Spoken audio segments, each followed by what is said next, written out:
Bismillahirrahmanirrahim.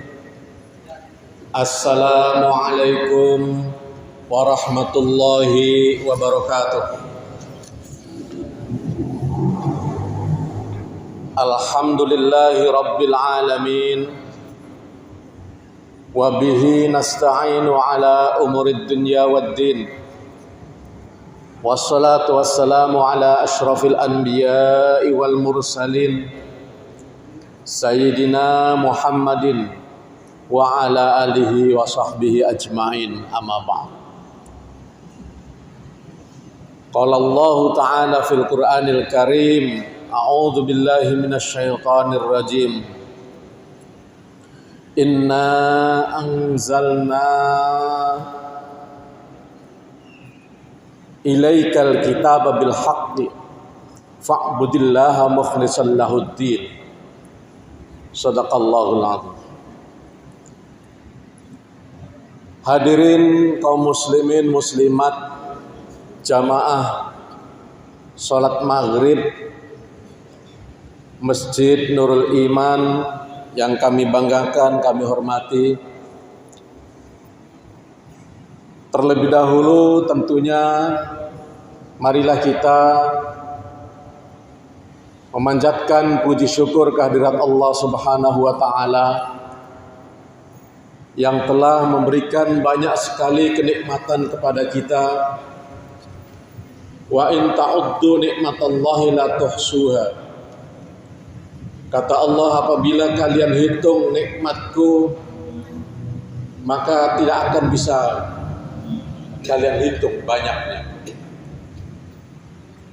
Saking banyaknya.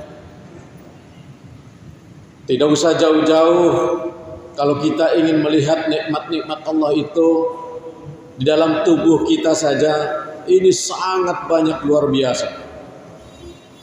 Contohnya mata.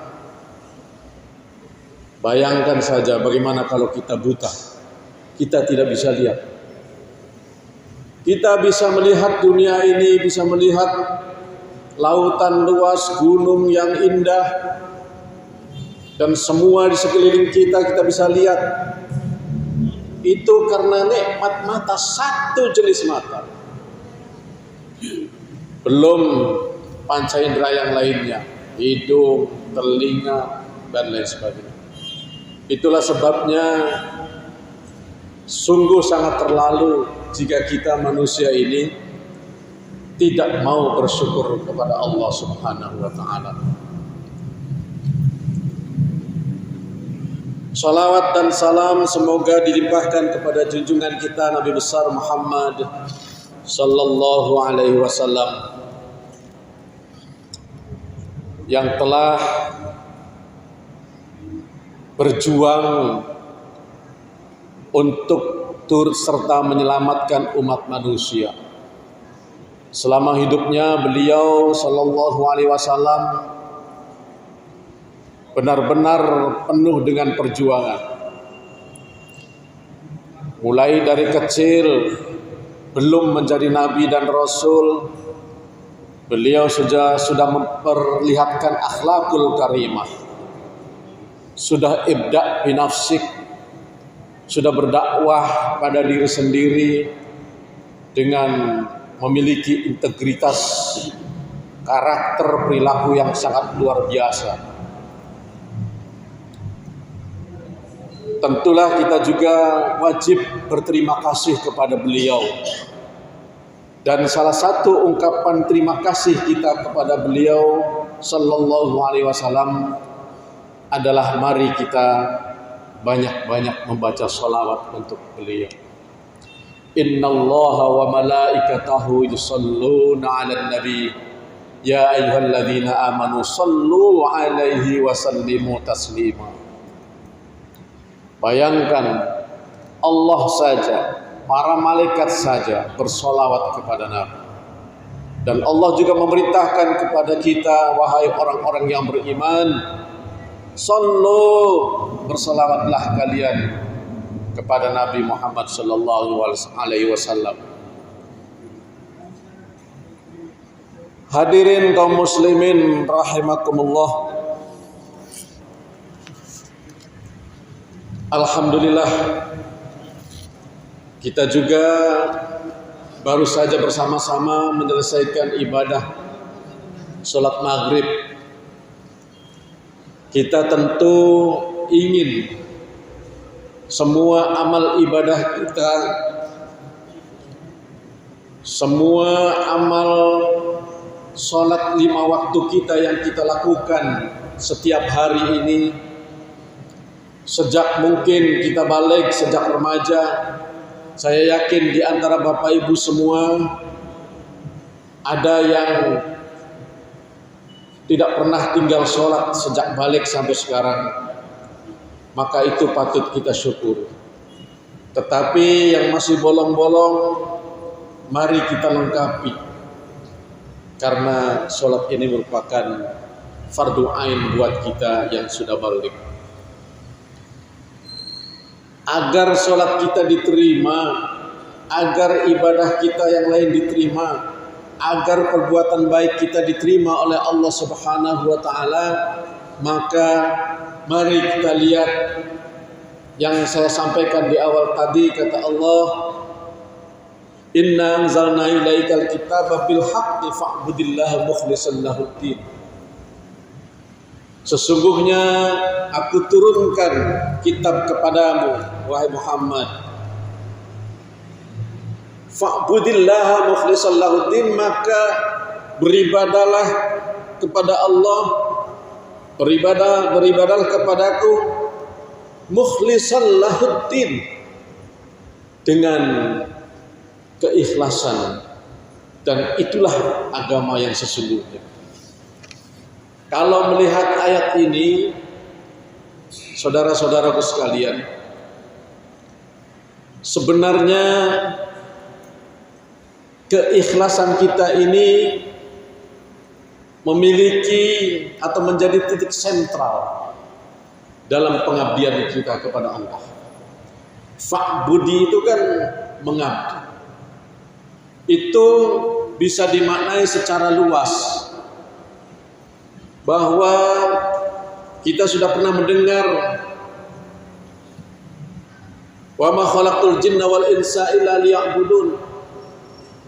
Allah menyatakan bahwa aku tidak menciptakan jin dan manusia kecuali untuk beribadah kepadaku. Fa'budun, fa'bud. Ibadah yang bagaimana agar diterima oleh Allah? Ibadah yang bagaimana yang diperintahkan oleh Allah? Ibadah yang bagaimana agar kita bisa dicintai oleh Allah? Mukhlishan, dengan penuh keikhlasan. Makna ikhlas, Bapak Ibu semua, itu di dalam kitab At-Ta'rifat karangan Ali Jurjani setidaknya ada 2. Yang pertama, makna ikhlas itu adalah kita tidak mencari sesuatu pun kepada siapapun, melakukan kebaikan, tidak ingin mencari orang lain itu melihat kita, kecuali Allah saja. Jadi apapun yang kita lakukan kebaikan-kebaikan ini, apakah berupa ibadah mahdoh kepada Allah seperti sholat 5 waktu, sholat sunnah, itu namanya ibadah mahdoh. Karena langsung menyembah kepada Allah, menghadap Allah. Atau ibadah ghairu mahdoh yang selain itu, misalnya berbuat baik dengan istri, berbuat baik dengan anak-anak, berbuat baik dengan tetangga, berbuat baik dengan semua manusia.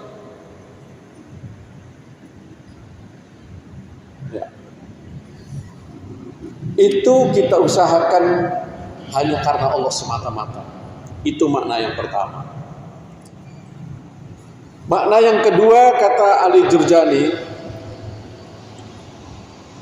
kita berusaha memperbaiki diri kita, memperbaiki amal-amal kita hanya karena Allah. Ya contohnya kita ini kan manusia biasa ini Bapak Ibu. Namanya manusia biasa itu kan biasa ya, ada orang bilang tidak luput dari salah dan dosa. Pasti kita punya salah, pasti kita punya dosa. Tetapi ketika kita berusaha agar kita menjadi lebih baik, agar amal-amal kita menjadi baik, kan kadang kita berpikir nih, misalnya dia, kita lagi sholat, ya Allah, ada keraguan, diterima kau sholat saya. Karena setelah sholat ini atau beberapa hari lalu, saya juga menunggak miras, saya juga melakukan perbuatan-perbuatan zalim, saya juga melakukan perbuatan dosa. Kadang muncul keraguan seperti itu. Nah, kata Imam Ali Jurjani, orang yang ikhlas itu adalah berusaha memperbaiki, supaya ibadah saya diterima, supaya sholat kita diterima, dan supaya tidak muncul keraguan-keraguan dalam hati kita ketika kita sholat. Mulai sedikit demi sedikit kita bertaubat kepada Allah, mulai sedikit demi sedikit kemaksiatan yang menjadi kebiasaan kita tinggalkan. Itu makna ikhlasnya.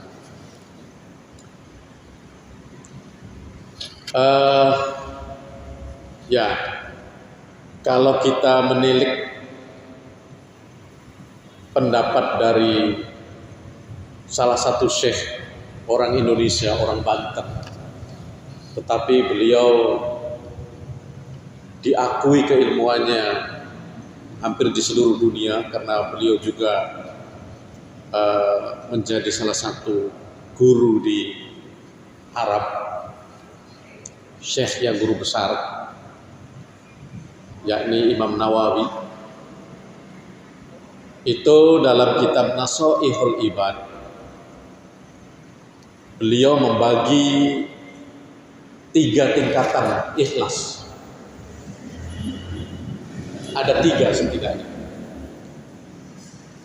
Tingkatan yang pertama dan paling utama, kata beliau, adalah kita mengabdi ini benar-benar hanya untuk Allah semata-mata. Tidak ada untuk keinginan lain-lain, meskipun keinginan itu untuk kesenangan akhirat kita. Jadi pokoknya untuk Allah saja. Bagaimana supaya Allah senang, membahagiakan Allah? Katakanlah ada yang menyebut yang dicarinya itu ya ridho Allah. Sesuatu yang abstrak, ridho Allah. Kecintaan Allah. Jadi bahkan dia tingkatan yang pertama ini pokoknya benar-benar terserah Allah saja nasib saya. Luar biasa. Bahkan tidak juga mengharapkan surga, tidak juga mengharapkan jauh dari api neraka, tidak juga mengharapkan misalnya nanti kiamat terselamatkan. Tidak. Pokoknya saya ibadah untuk Allah. Misalnya sholat 5 waktu, kewajiban dari Allah untuk kita sholat hanya untuk Allah. Itu tingkatan yang paling utama, yang paling tinggi, kata Imam Nawawi. Kemudian tingkatan yang kedua, beliau menyebut kita melakukan ibadah, kita berbuat baik, beramal baik, ada ya di samping untuk Allah, tetapi juga mengharapkan kebahagiaan di akhirat. Ya Allah, saya lakukan sholat 5 waktu ini, di samping ini kewajiban darimu, di samping ini saya ingin menunjukkan pengabdian saya kepadamu ya untuk Allah. Tetapi ya Allah, tolonglah ya Allah, selamatkan juga saya dari api neraka, masukkanlah saya ke dalam surga. Apakah tingkatan kedua ini masih ikhlas? Kata Imam Nawawi, itu masih ikhlas, tetapi lebih rendah tingkatannya, karena masih ada maunya, masih ada harapan untuk dirinya, untuk kesenangan dirinya. Kalau kita masuk ke dalam surga kan berarti kita bahagia, kita senang. Yang mungkin saja akan bertemu atau dijodohkan dengan para bidadari, itu kan kesenangan dunia, keindahan surgawi, Dan kita juga terhindar dari api neraka. Bayangkan betapa ngerinya kalau kita masuk neraka. Kita berharap ibadah kita ini juga bisa menghindarkan kita dari api neraka. Nah, itu sudah mulai tingkatan yang kedua. Dan yang ketiga, tingkatan yang ketiga kata Imam Nawawi,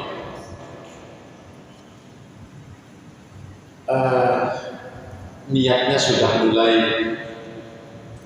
ya untuk Allah, juga ingin diselamatkan dari api neraka untuk kebahagiaan akhirat, tapi juga masih ada untuk dunianya, masih ada. Untuk dunianya masih ada. Ya misalnya, ya Allah, setelah sholat kan kita berdoa, mudah-mudahan anak saya lulus, mudah-mudahan dagangan saya laris, kan begitu. Nah itu kata Imam Nawawi masih ikhlas, tetapi sudah paling rendah itu tingkatannya. Nah sekarang Bapak Ibu sekalian silakan, ya biasanya sesuai dengan situasi dan kondisi kita.